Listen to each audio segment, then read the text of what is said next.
With all of our free agents, but particularly our quarterbacks, we'd like to get them done, before February 15th, ideally. So I don't anticipate at this point in time any real problems. I've had conversations with all of our upcoming free agents, particularly the quarterbacks. They all feel very positive about being with the Bombers and what we're trying to accomplish here and what we're trying to build. So at this point in time, I don't foresee any problems with them, but we'll see how it goes. Like Doug's technically a free agent, but obviously it looks like Doug's going to retire. We have a couple other players I think they're intentional, although we have a good relationship with them.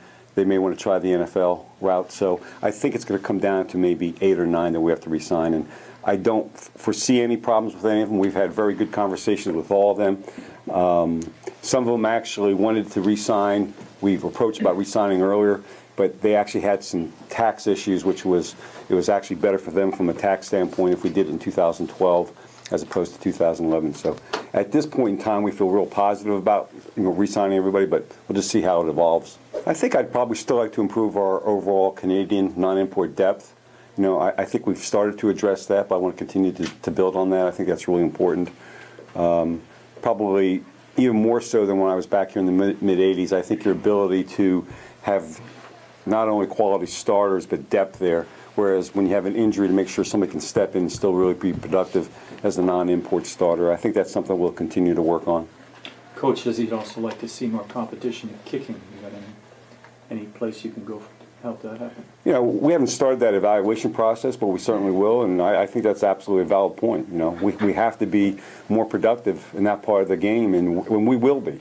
So either our players who we have here right now will step it up, or else we'll find somebody else that could do the job. We had a very productive front four, and the coaches in the league, like most coaches, they're hardworking and they're intelligent. So what happened is a lot of teams started to put 6 and 7 men on the line of scrimmage.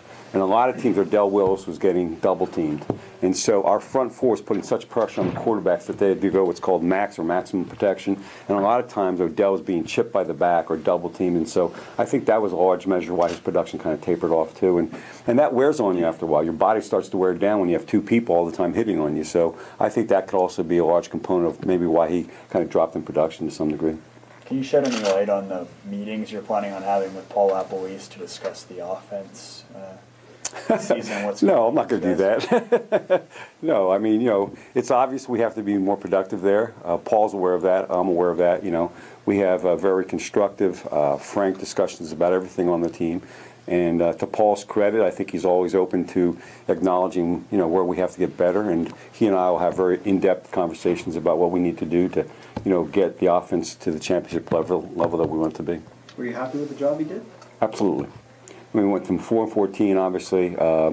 We had a lot of hardships to overcome. I think I can't say enough good things about Paul as a person and somebody to work with. I think he's very open to suggestions. From my perspective, I think we have a very good working relationship. And, this is only Paul's second year as a head coach. And so to have somebody who's your head coach who took a team from where it was to the Grey Cup, I think that's a pretty good accomplishment. So I'm absolutely really happy with Paul. And I'm sure he'll continue to evolve and become a really fine head coach for a long period of time. There's a lot of second guessing in football. A lot of people questioning his play calling. Do you question that at all? I don't know if I would question it. He and I will have discussions about it. I wouldn't think there's anybody, that's maybe a little bit more, for lack of a better term, frustrated with what the offense has gone through. I mean, Paul takes a lot of pride in doing that. He considers that his expertise, and so, I'm sure nobody will work harder trying to get us up to their level than Paul will. And, we'll look at the whole offense and everybody, the scheme, every component of it, and see what we can do to make it better. Do you foresee Tim Burke interviewing somewhere else? I think Tim deserves to get interviewed someplace else as head coach. I'd be really disappointed to lose him, and I'm going to start to feel like we're a farm system for head coaches in the league. But, Tim did a great job. He's a really quality individual, a good person to work with. I think you can make a case that we had, one of the best defenses in the league, if not the best defense, and I think a lot of that credit goes to Tim. And if he has that opportunity, although I'd be very disappointed to lose him, I'll try to help him in any way I can. Has anybody asked permission to talk to him? Not yet. No. No. So you mentioned the job that Apple's done. Any possibility of offering him a contract extension? We haven't really talked about that at this point. That's probably premature also. We'll have to go, particularly after a tough loss and an emotional season, you know, I've always felt that it's probably prudent to take a little bit of time just to let your emotions settle down. So that's probably something that we'll be discussing after the first.